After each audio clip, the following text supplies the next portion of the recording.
Alright, so let's say we have a function fx equals to 1 plus 3 over x, where x is not equals to 0.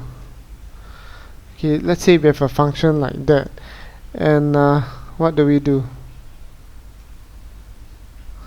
Okay, we let y equals to 1 plus 3 over x. Okay, in this case, let us make x the subject. Just bear with me for the moment, alright? So x equals to x over x plus 3 over x. Y equals to 3 plus x over x. Okay, shall I cross multiply? Okay, y is the same as y over 1, so 3 plus x equals to xy. Okay, 3 equals to xy minus x. 3 equals to x y minus 1. X equals to 3 over y minus 1.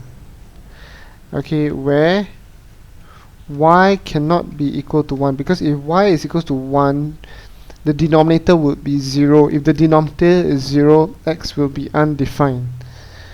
Okay, so continuing from where we left off here, now we know that x is f inverse y.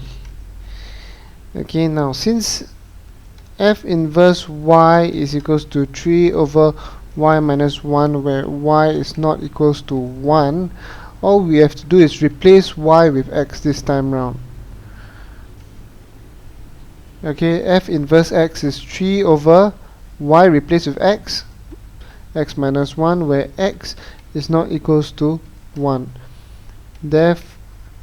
Okay, so therefore f inverse x is equals to 3 over x minus 1, where x is not equals to 1. So that's how you do it.